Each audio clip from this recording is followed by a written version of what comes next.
खुदावंद यीशु में आप तमाम मेरे मसीह बहनों को एक बार फिर से सलाम जय मसीह की praise the Lord. I hope कि आप सब लोग ठीक होंगे, प्रभु के अनुग्रह में होंगे।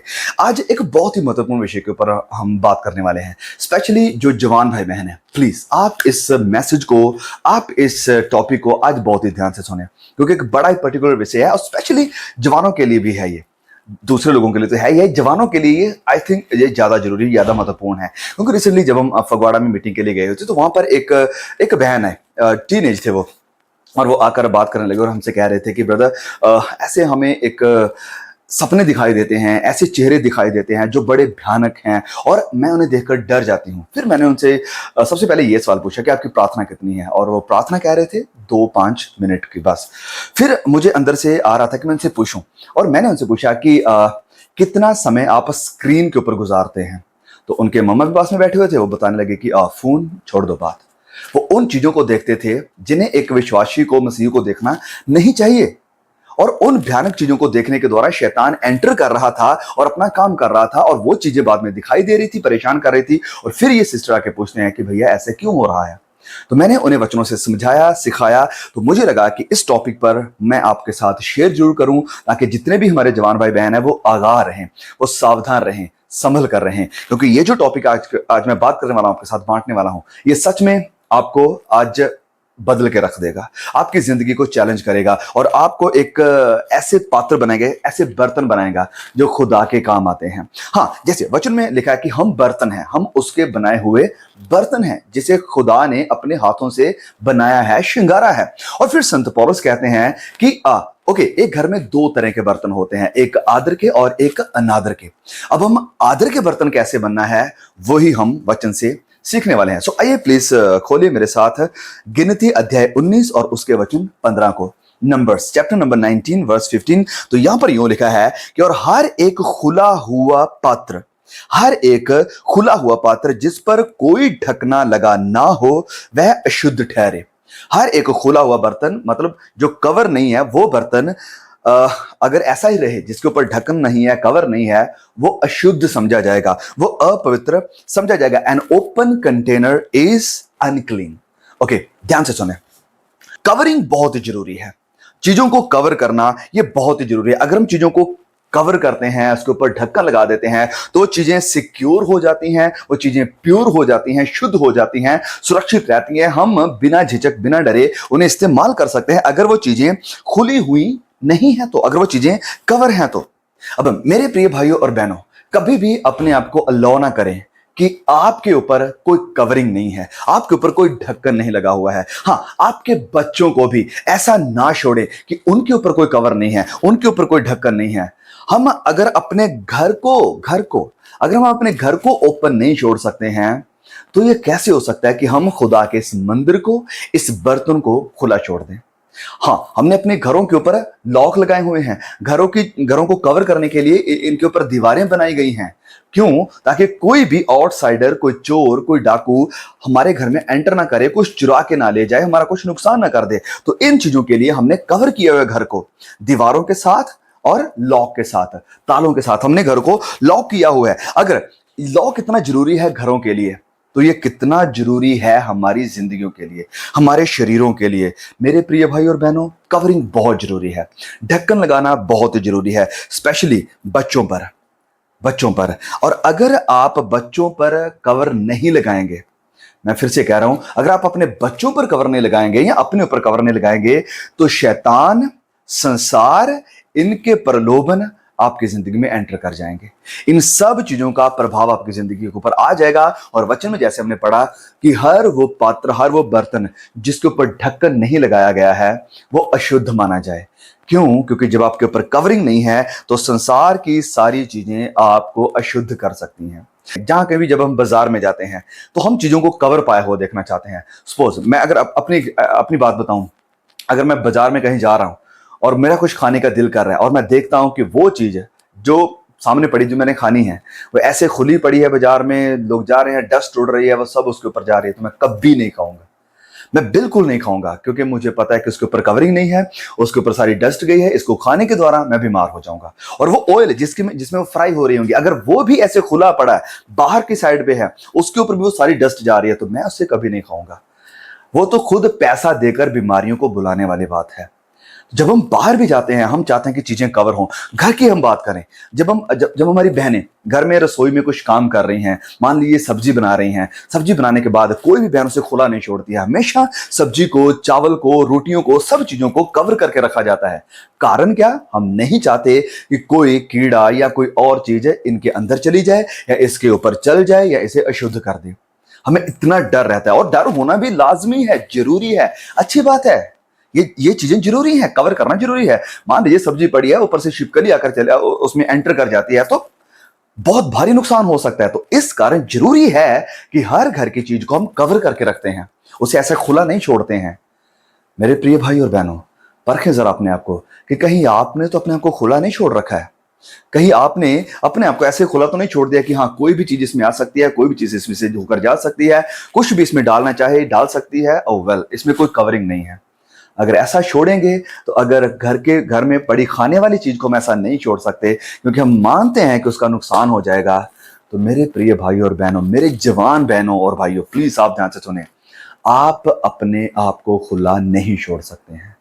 आप अपने आप को खुला नहीं छोड़ सकते हैं। खुला छोड़ेंगे तो आपके अंदर वो सारी दुष्टता, सारी अनक्लीननेस और सारी डस्ट जो संसार की है आ जाएगी, जिसके कारण आप अशुद्ध, आप अनक्लीन, आप बुरे, आप वो सब चीजों को ग्रहण कर लेंगे जो शैतान की तरफ से है, संसार की तरफ से है, और आप शुद्ध बर्तन नहीं रहेंगे। जिसे संत पौलुस कहते हैं कि वो बर्तन जो आदर के हैं, जिसे परमेश्वर इस्तेमाल करना चाहता है, वो नहीं रह पाएंगे जब तक आप कवरिंग में नहीं है, जब तक आपके ऊपर ढक्कन नहीं है।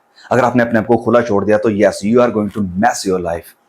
अब हमें बहुत सारी बाइबल में भी एग्जांपल्स देखने को मिलती है। जैसे फॉर एग्जांपल हम हवा को जब देखते हैं, आदम और हवा को जब परमेश्वर ने बनाया तो परमेश्वर ने क्लियरली कहा था, उन इंस्ट्रक्शंस दिए हुए थे। लेकिन क्योंकि हवा ने अपने कानों को खुला छोड़ दिया, दो चीजें हैं जो हमारे द्वार हैं, जिनसे हम अपनी चीजों को अंदर जाने में अलाउ करते हैं। एक तो हमारी आंखें हैं, दूसरा हमारे कान है। जो हमारे कानों के थ्रू जाता है, जो हमारी आंखों के थ्रू जाता है, वही हमारे विचारों को फिर अफेक्ट करता है, विचारों को पैदा करता है, और वो विचार बाद में एक्शन का, क्रिया का रूप ले लेते हैं।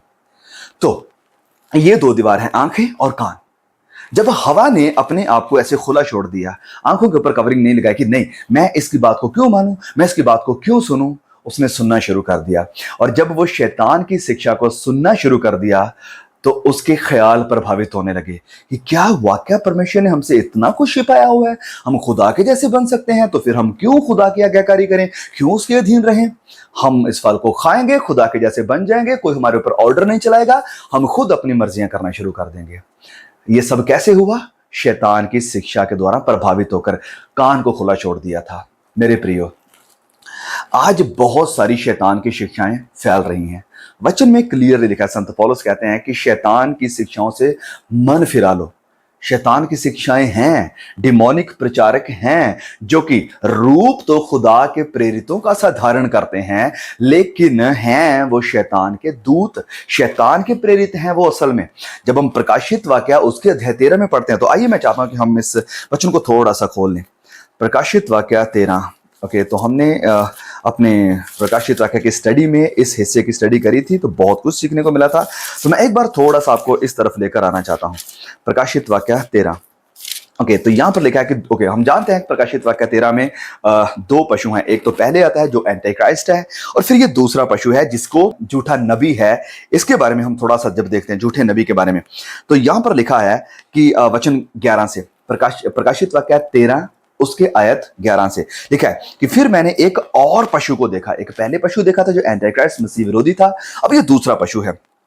एक और पशु को जो पृथ्वी में से निकलते हुए देखा। पृथ्वी में से मतलब वो लोगों के बीच में से निकल कर आ रहा है, वो कोई अलग किस्म की जाति नहीं होगी, लोगों में ही से निकल कर वो आ रहा है।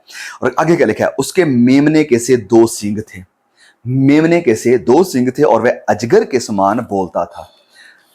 मेमने के समान 2 सींग, अब इसका क्या मतलब? वो झूठा नबी जो संसार में से, लोगों में से निकल कर आ रहा है, इसके सींग 2 बताए जा रहे हैं, और वो सींग किसके जैसे हैं? मेमने के। अब मेमना कौन है? प्रकाशित वाक्य बिल्कुल हमें क्लियर कर देता है कि वो मेमना मसीह यीशु है।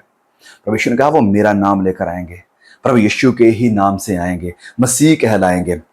मेमने के समान दो सिंग हैं। मतलब वो नकल मसीह यीशु की कर रहा है, नाम मसीह यीशु के से आ रहा है। अपने आप को कवर ऐसे किया हो कि जैसे वो भेड़ है लेकिन अंदर से वो फाड़ने वाला भेड़िया है। दो सिंग है मेमने के समान, मतलब वो मसीह यीशु के नाम से आ रहा है। गुमराही में वो आ रहा है। शक्ल, उसका रूप, उसकी लुक, उसके हाथ में बाइबल है, वो मेमने के समान है, मसीह यीशु के समान है। मसीह यीशु के रूप में आ रहा है, मसीह यीशु की शिक्षाओं के साथ आ रहा है, मसीह यीशु के नाम के साथ आ रहा है। हाँ, सब बातें मसीह यीशु की वो कर रहा है। लेकिन आगे जो लिखा है वो बात चौंकाने वाली है कि अजगर के समान वह बोलता था। बोलता वो अजगर के समान है। उसकी जो जुबान है, उसकी जो शिक्षा है, वो अजगर की है। अब अजगर कौन है मुझे ये एक्सप्लेन करने की जरूरत नहीं, हम सब जानते हैं कि अजगर वो इब्लीस है, वो शैतान की, लूसीफर की बात हो रही है। जुबान जो उसकी है, जो शिक्षा उसकी है, जो प्रभाव उसका है, जो इन्फ्लुएंस वो देना चाहता है, वो अजगर का है, वो शैतान का है। ओ प्रियो, ध्यान से सुने। लुक, हाँ, मेमने के समान है, लेकिन जुबान, शिक्षा शैतान की है। आज देखें चर्चेस को, आज कितने ऐसे चर्चेस हैं जो हैं तो मसीह यीशु के नाम से, जो बात तो यीशु की करते हैं, जो बाइबल को भी उठाते हैं, नाम भी उनका मसीही है, लेकिन उनकी शिक्षाएं वो सब शैतान की तरफ से हैं। सब शैतान की। अब एक एक को अगर मैं गिनाने लगा तो बहुत समय निकल जाएगा, लेकिन आपको देखना है वचन से, आपको देखना है वचन के साथ कि कौन सी शिक्षाएं परमेश्वर की तरफ से है, कौन सी शिक्षाएं शैतान की तरफ से है, कौन सी जुबान बोली जा रही है जो अजगर की जुबान है। प्रियो, आज बड़े पॉपुलर प्रचारक हैं, बहुत सारे पॉपुलर प्रचारक हैं जो इस वचन के खिलाफ जा रहे हैं। जैसे आपने सुना है, एक हमारा एक इंडियन जोएल ओस्टीन आ गया है हमारे इंडिया में भी। ओके, वो क्या बता रहा है कि बीमारी जो है वो परमेश्वर की तरफ से नहीं हो सकती, वो शैतान ही की तरफ से है। बीमारी जो है वो एक श्राप है। ओके, गरीबी जो है वो एक श्राप है। मेरे प्रियो, इस हिसाब से मुझे लगता है कि प्रभु यीशु के चेले बहुत बड़े श्राप में थे। इनफैक्ट प्रभु यीशु भी इनके हिसाब से श्राप में थे। प्रभु यीशु कहता है कि मेरे पास सर ढकने के लिए भी जगह नहीं है। आप उस इंसान के बारे में सोचिए जिसके पास सर कवरिंग करने के लिए भी जगह नहीं, जो होमलेस है, उसको आप क्या कहेंगे? क्या वो अमीर है, धनवान है? नहीं, वो गरीब है। प्रभु यीशु ने भी अपने आप को गरीबी के साथ रिलेट किया। उस वक्त चेलों की बात करें, जब पतरस और यूहन्ना जा रहे थे प्रेरितों के काम में, जब हम पढ़ते हैं तो वहां पर एक इंसान उनसे भीख मांगता और कहता है कि मुझे कुछ दो। उन्होंने क्या कहा कि ओ, हमारा बैंक अकाउंट तो है लेकिन उसका पासवर्ड हम भूल गए। क्या कोई पैसा तो हमारे पास है नहीं, सोना या चांदी या देने के लिए तो तुम्हारे पास कुछ है नहीं, लेकिन यीशु नाम है। ओके, इनके पास सोना चांदी नहीं है, जो एक्सचेंज करने के लिए जो मनी होती थी वो नहीं है। इसका मतलब क्या? अगर आपके पास मनी नहीं तो आप उससे क्या कहते हैं? जिसके पास कोई पैसा नहीं उससे आप क्या कहते हैं? उसे हम गरीब कहते हैं। लेकिन ये जो आज के सो कॉल्ड बाइबल के प्रचार के, जो बाइबल प्रचार कम, मोटिवेशनल प्रचार के ज्यादा हैं, ये कहते हैं कि नहीं नहीं नहीं, अगर आप गरीब हैं तो आप शराब में हैं, अगर आप बीमार हैं तो आप शराब में हैं। इस हिसाब से जब हम पौलुस के बारे में पढ़ते हैं तो वो कहते हैं कि उसे एक कांटा दिया गया है। वो कांटे के लिए 3 बार उसने प्रार्थना करी, 3 बार, लेकिन वो नहीं हुआ। ओके, एलिजा के बारे में आप जानते हैं, वो भी बीमार था, बीमारी के कारण ही वो मरा। क्या वो श्राप में था? बिल्कुल भी नहीं। तीमुथियुस के बारे में आप पढ़ते हैं, संत पौलुस कहता है कि पेट में उसके दर्द रहता था, वो चंगा नहीं हुआ। वो बीमार है। क्या वो श्रापित है? नहीं, वो खुदा का दास है, सेवा कर रहा है। और संत पौलुस ने कहा कि उसको चंगा करने के लिए थोड़ी दाखरस ले लिया कर, अपने आप को ठीक रखने के लिए, अपने आप को एक्टिव रखने के लिए। तो प्रियो, ये जो बातें सुनने में बड़ी मीठी लगती हैं, बड़ी अच्छी लगती हैं, और इन्हें प्रूव करने के लिए वो बाइबल ही को उठाएंगे, लेकिन ये शिक्षाएं शैतान की तरफ से है। ये शिक्षाएं वो हैं जो अजगर की जुबान बोली जा रही है। सो प्लीज सावधान रहे। ये तो मैंने कुछ आपको एग्जांपल्स दी, बहुत सारी बातें हैं जो मैं आपके सामने रख सकता हूं, लेकिन मैं उस साइड पर नहीं जाने वाला हूं। मैं बात कर रहा हूं कि हमें अपने आप को कवर रखना है। हाँ, हमारी आंखों को तो, लेकिन कानों को भी, कि हम क्या सुन रहे हैं, कौन सी चीजों के साथ इन्फ्लुएंस हो रहे हैं। अगर हम इन चीजों के साथ इन्फ्लुएंस हो रहे हैं तो आप बहुत बड़े नुकसान का सामना करने वाले हैं। अब बहुत बड़े नुकसान का सामना करने वाले हैं, क्योंकि शैतान आपको प्रभावित कर रहा है, शैतान आपको सिखा रहा है। ओके, तो ये हम देख रहे थे हवा के बारे में कि हवा ने अपने आप को कवर नहीं किया और उसका नतीजा क्या निकला हम सब जानते हैं। फिर हम जानते हैं पवित्र बाइबल में शमशून के बारे में। शमशून जो कि पैदा हुआ तो बचपन से ही उसे नाजरीन कहा गया। नाजरीन के उसके कभी बाल नहीं काटे जाएंगे, वो खुदा का चुना हुआ एक नाजरीन है।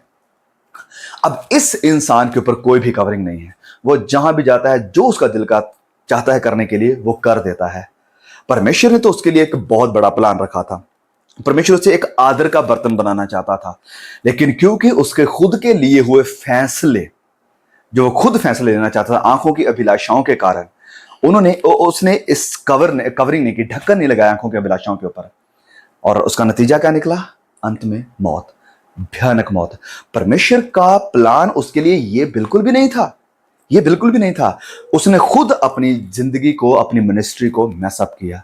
क्यों? क्योंकि कवरिंग नहीं थी, क्योंकि ढक्कन नहीं था। मेरे प्रिय जवान भाइयों और बहनों, आंखों की अभिलाषाओं के ऊपर कवर लगाना, ढक्कन लगाना बहुत जरूरी है, बहुत जरूरी है। जो आप देख रहे हैं, ध्यान में रखें कि कोई ऐसी चीज आपकी आंखों के थ्रू होकर ना जाए जो आपको दूषित करे, जो आपको अपवित्र करे, जो आपको खुदा से दूर करे, जो आपके अंदर घृणा को भरे, जो आपके अंदर बुरी अभिलाषाओं को भरे, जो आपके अंदर ऐसी चीजों को भर दे जिनका एक्शन, जिनका रिएक्शन बहुत ही भयानक हो, आपके लिए भी और दूसरे इंसानों के लिए भी। जब आप गलत चीजों को देखेंगे तो मैं जैसे पहले भी कह चुका हूं, वो आपके ख्यालों को प्रभावित करेंगे। आपके दिमाग में, विचार में वही चीजें घूमती रहेंगी। अगर आप किसी दूसरे इंसान को भी देखोगे तो आप उसी नजर से देखोगे जो आपने ऑलरेडी देखा हुआ है, और फिर ये बुरी अभिलाषाएं भयानक रूप ले लेती हैं आपकी जिंदगी में। वो एक्शन करना चाहती हैं, वो काम में आना चाहती हैं। इसलिए मैं कह रहा हूं कवरिंग, ढक्कन बहुत ही जरूरी है। ओके, एक पैसेज हम और देखते हैं, भजन संहिता उसका 80 को, भजन संहिता नंबर 80,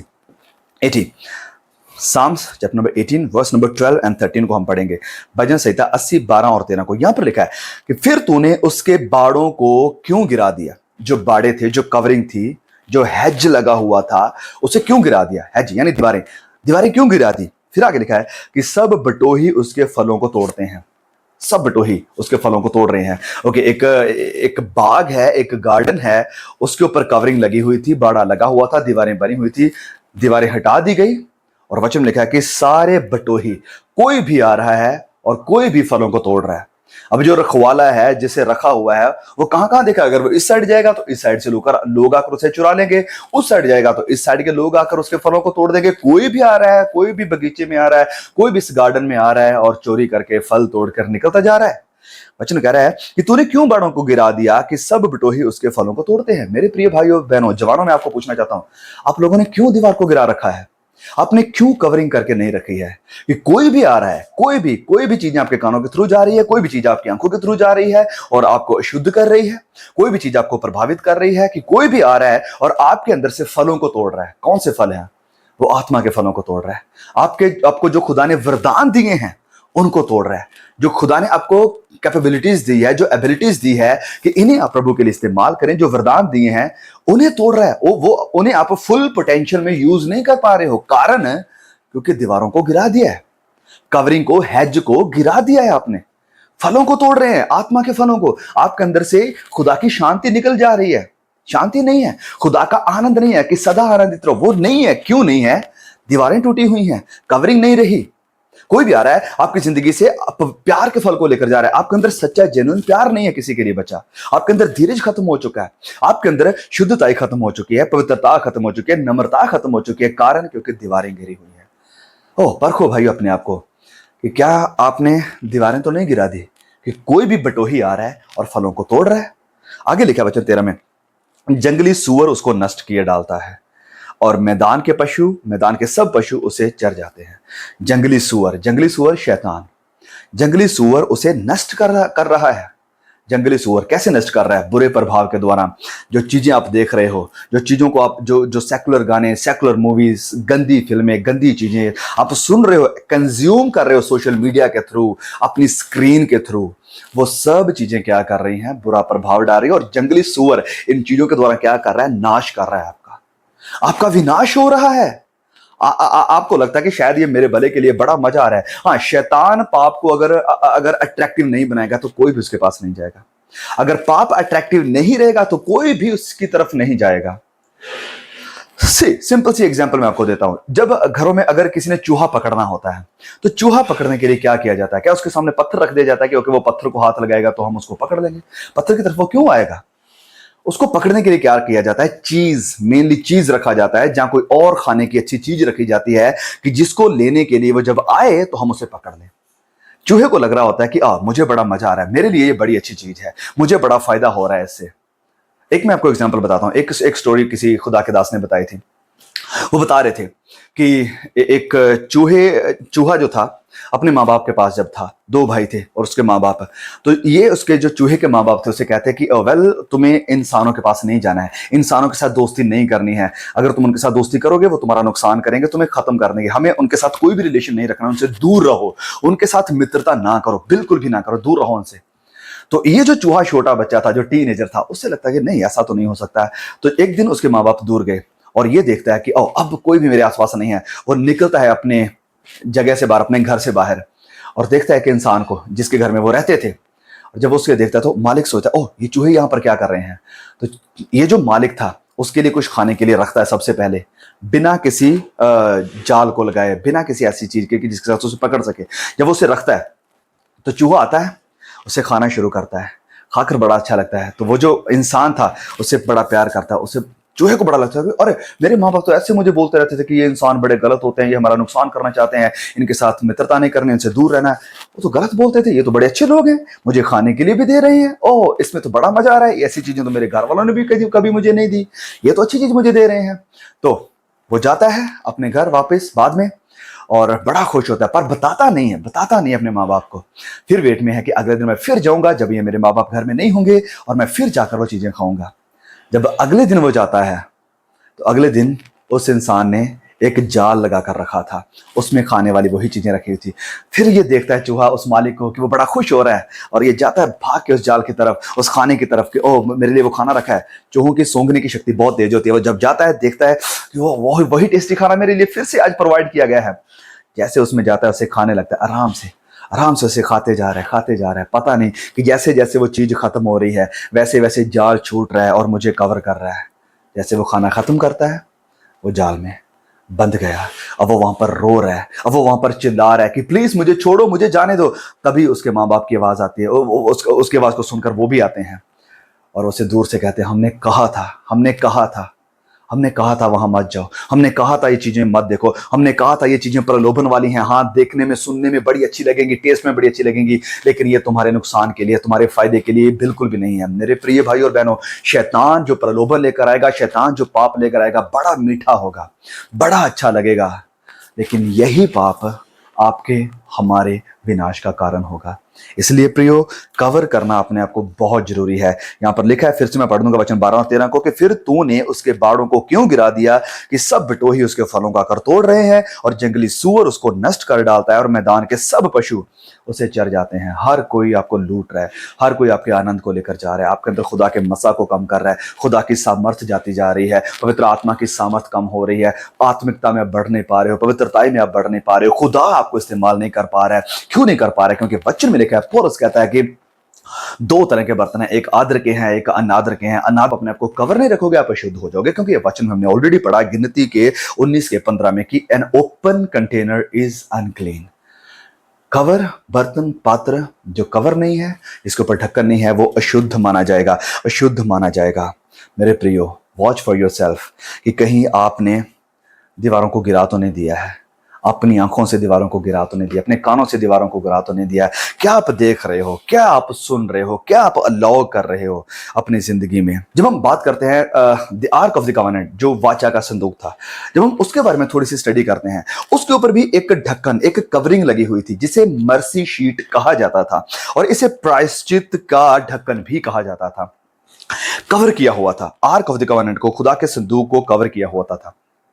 क्यों? ताकि कोई भी अशुद्ध चीज उसके ऊपर ना आ जाए, उसके अंदर ना आ जाए, और उसमें से खुदा की महिमा जाहिर होती थी, उसमें से खुदा की महिमा दिखाई भी देती थी। लेकिन उसके ऊपर एक मर्सी शीट थी और उसे प्रायश्चित का ढक्कन भी कहा जाता है। हमारा प्रायश्चित का ढक्कन कौन है? हमारा प्रायश्चित का ढक्कन मसीह यीशु है।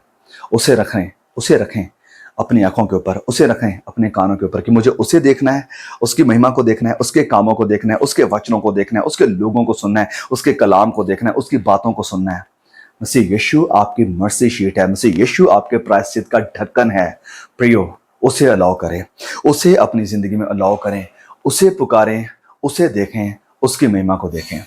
Late his will be done, late his plan be fulfilled in your life. उसके प्लान है आपकी जिंदगी में बहुत सारे, वो करना चाहता है, लेकिन कारण है कि हम अपने आप को कवर नहीं कर पा रहे हैं, कि हम अपने आप को खुला छोड़ दिए, हमने अपनी दीवारों को गिरा दिया है, जिस कारण शैतान उस सारे पोटेंशियल को हमारी जिंदगी से चुरा रहा है, उन सारे आत्मिक फलों को चुरा रहा है, वो सारे वरदान जो प्रभु ने हमें दिए हैं उन्हें चुरा रहा है, उन्हें खत्म कर रहा है, उन्हें डिस्ट्रॉय कर रहा है। कारण हमने ढक्कन नहीं लगाया, कवरिंग नहीं लगाई। प्रियो, देखें अपने आप को, परखें अपने आप को, और अगर ये कवरिंग नहीं थी, आज फैसला करें कि नहीं, मैं आज से फैसला करता हूं कि मैं खुदा का आदर का बर्तन बनना चाहता हूं, अनादर का नहीं, आदर का बर्तन बनूंगा, जिसे खुदा जिसे यूज करेगा अपनी महिमा के लिए, अपने राज्य के लिए, अपने सुसमाचार के लिए, लोगों में खुदा का वचन फैलाने के लिए। हाँ, मैं वो बर्तन बनना चाहता हूं। और अगर आप वो बर्तन बनना चाहते हैं तो आपको सबसे पहला जो काम करना है वो है कवरिंग लगाना, वो अपने आप को कवर करना प्रभु यीशु के लहू में, पवित्र आत्मा की सामर्थ्य में,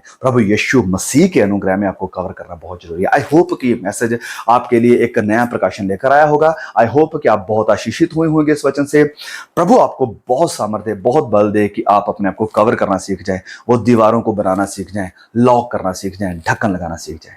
प्लीज इस मैसेज को और भी जवानों के साथ जरूर शेयर करें ताकि बहुत सारे लोग ब्लेस हो सके। May God bless you all. See you again.